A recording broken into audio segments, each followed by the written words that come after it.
Spot news के नाजरीन के लिए हम एक ऐसी शख्सियत को आपके सामने रूबरू कराने जा रहे हैं जो समाजी जहदकार, जो गुज़िश्ता तकरीबन 25 सालों से मिली, माशी, समाजी, सियासी उमूर के मैदानों में सरगर्म अमल रहे हैं।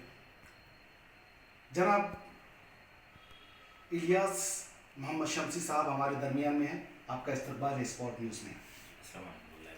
जी, सबसे पहले इलियास साहब, ये वुमेन रिजर्वेशन बिल हुआ है, उसके ताल्लुक से आपका क्या कहना और कहाँ तक ये वुमेन्स के लिए फ़ायदेमंद साबित रहेगा? देखिए, हिंदुस्तान आज़ादी से लेकर आज तक की तारीख़ में मुख्तलिफ समाज के अंदर, तबक़ात के अंदर बटा हुआ है और तबक़ात को लेकर यानी कास्ट सिस्टम को लेकर रिज़र्वेशन का एक स्ट्रक्चर बना रहा है। जैसे एससी का एक रिज़र्वेशन रहा है, बीसी का भी रिज़र्वेशन रहा है और माइनॉरिटीज़ भी किसी ना किसी एंगल से कहीं ना कहीं रिज़र्वेशन का फ़ायदा उठाते रहे हैं। एसटी रिज़र्वेशन भी रहा है। यानी अगर ओवरऑल अगर कॉन्स्टिट्यूशनल स्ट्रक्चर देखा जाए तो 50% के अंदर जो है रिजर्वेशंस का एक स्ट्रक्चर, आपको एक ढांचा मिलता है।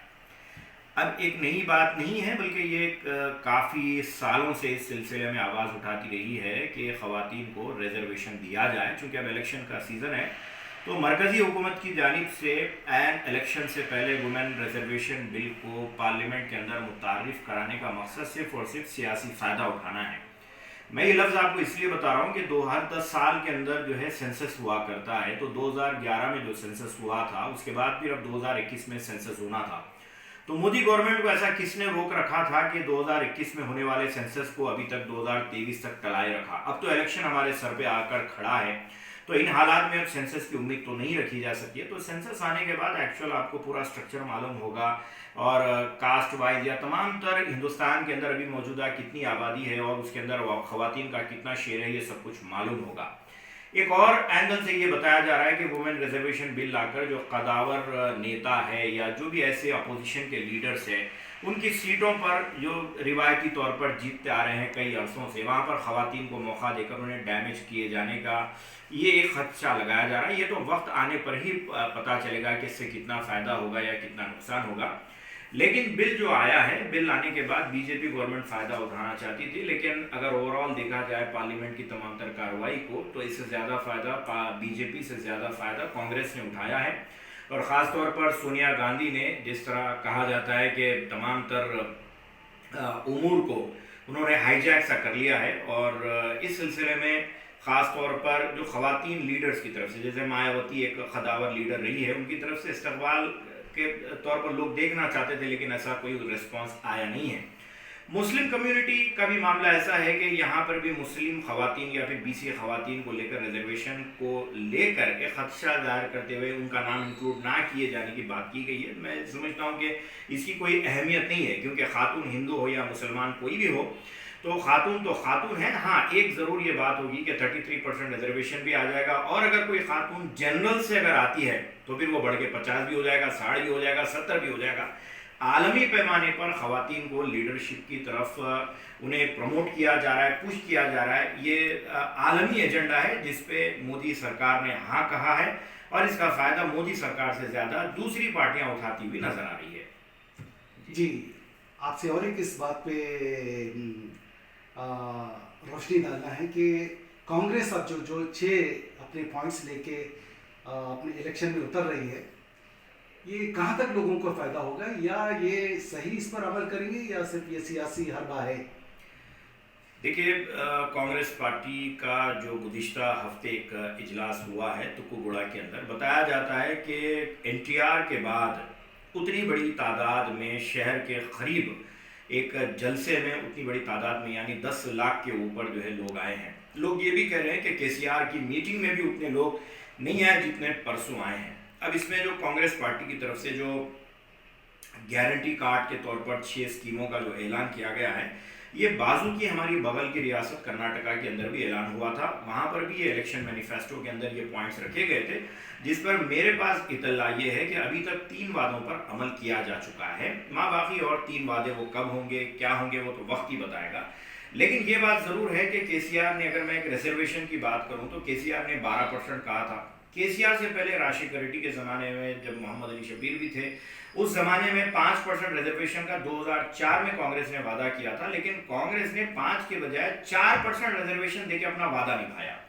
तो इस बात को आप सामने रखते हुए केसीआर को भी सामने रखें कि कम से कम अगर केसीआर 12 के 6 दे देते तो हम केसीआर पे भरोसा कर सकते थे, लेकिन कांग्रेस ने दिया है। तो एक चूंकि वादा निभाया है, तो इस बात से आप ये उम्मीद रख सकते हैं कि आगे चलकर कांग्रेस भी अपने वादों को जरूर निभाएगी। जो भी देखिए, एक अहम बात इसके अंदर ये है कि लोग ये कह रहे हैं कि भी कांग्रेस के मैनिफेस्टो में मुसलमानों के लिए कुछ नहीं। जहां तक मुझे पता है कि मुस्लिम्स है या फिर बीसीस है या एसटीस है या एससीस है, उनका अपना कम्युनिटी बेस्ड एक स्पेशल एजेंडा होता है, स्पेशल पैकेज होता है। तो कोई कम्युनिटी का या किसी कास्ट का भी एजेंडा कांग्रेस पार्टी की तरफ से सामने निकल कर नहीं आया। It is for general public. जैसे खवातीन को बस फ्री की बात की गई है, तो उसमें हिंदू खवातीन भी आ गई है, एससी भी आ गई है, बीसी भी आ गई है, मुस्लिम भी आ गई है, सब खवातीन आ गई। यानी खातून अगर लफ्ज लिया गया है तो इसके अंदर सब आ गए। तो अच्छी उम्मीद रखें। और मैं ये समझता हूं कि किसी भी हुकूमत को अगर आप 5 साल 10 साल के बाद अगर फिर मौका देते हैं तो उसके अंदर एक आमिरियत वाला रवैया आ जाता है, फिर गुरूर और तकब्बुर इतना आ जाता है कि फिर वो अपोजिशन को नहीं समझते। और केसीआर ने काम भी वैसे किया है। केसीआर ने गुज़िश्ता इलेक्शन जीतने के बाद जो कांग्रेस एक अपोजिशन थी, उसके तकरीबन 18-19 एमएलए को खरीद दिया है। ये डेमोक्रेसी के लिए ठीक नहीं है। आप एक सेहतमंद अपोजिशन रखिए ताकि एक अच्छा खासा जो है स्टेट के अंदर जो है डेमोक्रेसी को मेंटेन किया जा सके। आप अगर आमिरियत वाला रवैया अगर इख्तियार करेंगे तो तेलंगाना नहीं बल्कि आंध्रा, तेलुगु रियासत की मैं आपसे बात कर रहा हूँ, यहाँ की तारीख रही है कि यहाँ के लोगों ने 10 साल से ज़्यादा किसी को पावर नहीं रखा। ये चीज़ गालिबन केसीआर भूल गए हैं और केसीआर को ये चीज़ याद करने की ज़रूरत है। इलियास मोहम्मद शम्सी साहब, देखने में भी यही आ रहा है कि भाई लोगों का रुझान अभी आजकल कांग्रेस की तरफ बहुत बढ़ रहा है। ये जो मैनिफेस्टो अपना जो 6 प्रोग्राम लेके चल रही है, उसमें लोग जो है बहुत ज़्यादा जोश और खरोश भी दिखा रहे हैं। अब इसमें केसीआर क्या हिकमत अमली करेंगे?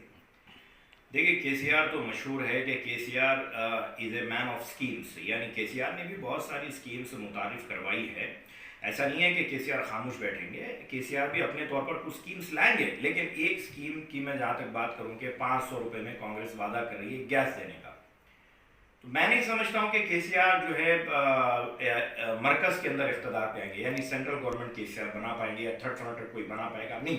क्योंकि अब जो अलायंस बना है इंडिया के नाम से, जो अलायंस है उसका टोटल अगर आप पूरी पार्टियों का वोट शेयर देखेंगे तो आपको 66 to 68% उनका वोट शेयर है, जबकि मोदी सरकार का 30 to 32%, या हो सकता है 1-आधा% मुझसे गलती हो रही हो, उनका उतना अपना वोट शेयर है। तो ये जो अभी थर्ड फ्रंट की बात करें उसके अंदर ऐसा कोई चीज़ है नहीं है। तो गैस के मामले में मोदी सरकार भी बेबस नजर आ रही है, और उसकी बेबसी का सबूत ये है कि रक्षाबंधन के मौके पर अगर मोदी सरकार चाहती कि कांग्रेस को काउंटर करना, तो वो 1200 रुपये का गैस 500 का जो कांग्रेस वादा कर रही है कर सकते थे। लेकिन मोदी सरकार भी सिर्फ और सिर्फ 200 रुपये कम की है। तो मैं ये समझता हूँ कि नॉर्थ इंडियन एक स्टेट के अंदर जहाँ पे कांग्रेस की सरकार है वहाँ पे अब ये स्कीम लॉन्च हो चुकी है। कर्नाटका में भी लॉन्च हो रही है, तेलंगाना में भी लॉन्च होगी। क्योंकि देखिए, एक फितरतन हिंदुस्तान एक ऐसे मुल्क है जहाँ पर लोग जो है लालच तो रखते हैं, क्योंकि जहाँ गुर्बत होती है वहाँ लालच ज़रूर आती है, और यही लालच होती है जिसका सियासत और सियासतदान फ़ायदा उठाते हैं। बात आपकी सही है, क्योंकि ये बुनियादी सहूलतें अगर आवाम तक पहुँच रही हो तो इससे आवाम को ही फ़ायदा होगा और आवाम भी आपका साथ देगी। तो बहुत बहुत शुक्रिया इलियास मोहम्मद शम्सी साहब।